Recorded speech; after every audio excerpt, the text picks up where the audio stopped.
All right, welcome to Marriage Isn't Dead, the channel where we try to keep monogamy hot, fun, and sexy long term through self improvement. And today, what we're going to be talking about is the three stages of all relationships, not just marriage, all relationships. So, why should you listen to me on this? Been with my wife for over 20 years, been married for almost 20 years. And our relationship has got progressively better over time with some rough spots mixed in. So it's possible. So, how did we get here? That's what I want to talk about today. And if you think we're perfect, we're not. Everybody has rough spots. That just happens in life. It's really a question about how you respond to those rough spots and how you get through them. So, it's hard to outshine the hormonal high of a new relationship. So we call that limerence. It's pretty common in literature. Limerence happens from anywhere from 6 months to 36 months at the beginning of a relationship. And it's full of emotional highs, a lot of hormones, and you're really, really into your person.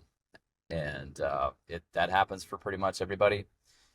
It's basically the drunk stage of a relationship. Everybody loves it. It's that new relationship energy, but that drunk high doesn't last. It doesn't last. But you can still feel incredibly attracted to your partner long term. And it's really possible to have a lifelong marriage that compares to the high of limerence, but it takes effort. It takes effort. Uh, One of my favorite authors right now is a woman named Dr. Helen Fisher. She's a she's an anthropologist, but she did this really fascinating research with brain scans and love and affection. So she had people in different stages of relationships, breakups, divorce, someone that just fell in love, someone just met their person. And she did brain scans on all of these people to determine what center of the brain there is highly active. They were asked questions. Really fascinating stuff. Awesome. Really, really cool. She wrote a book called Why We Love, and it was very, very popular. I think it was in the early 2000s, right around there. And really, really fascinating work if you want to take a peek at it. She talked about brain centers and love and why they were important, and essentially there's three of them. So it's lust, attraction, and attachment. So lust, that's what's responsible for your sex drive, your libido. The attraction center is the early intense romantic love that we were just talking about with limerence. And the attachment center, that's the one I want to focus on with this kind of thing when it comes to marriage and long-term monogamy, keeping it hot, keeping it fun. It's deep feelings of union with someone, somebody special that you really, really care for. That's that's the mojo right there. That's the good stuff. A lot of people enjoy casual sex. They like casual relationships. They don't really want commitment, especially younger people nowadays. In my opinion, nothing compares to building a life with someone that makes you a better human being and accepts you for who you are. That's the key when it comes to long-term monogamy and marriage and keeping things fun. That's where it's at. That's where it's at. So let's talk about the three main stages of relationships now. So number one, we've talked about it a little bit already, but it's called limerence. Limerence. So that's the drunk on love stage. So that's easy mode.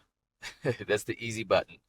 It typically happens first 6 months to 36 months.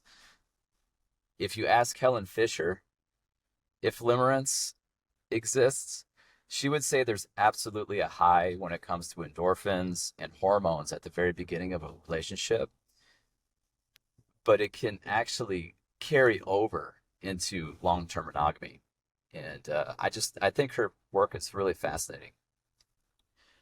but that's limerence. So let's talk about stage 2. Like I said, limerence, easy mode. Stage 2, disillusionment.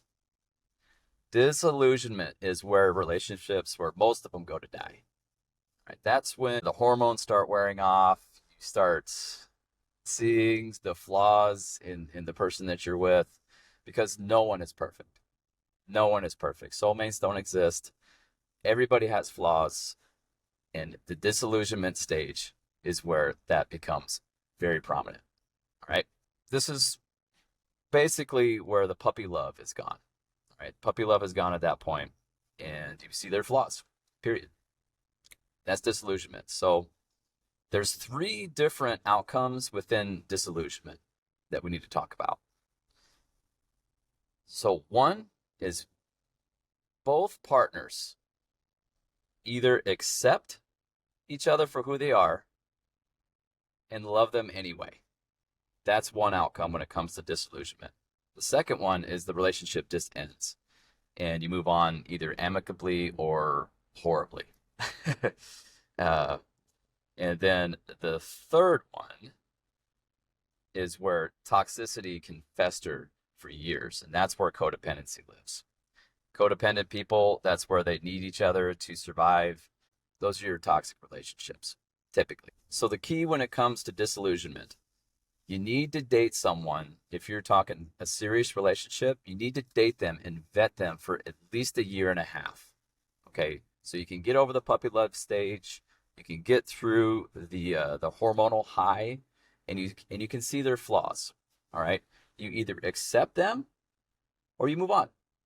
Okay, that's disillusionment. So that's very, very important to date with intent.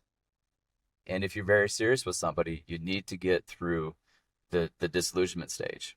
So a lot of guys I talk to, a lot of people I talk to in coaching, a lot of the times they rushed into a marriage and they never had the disillusionment stage until they were married.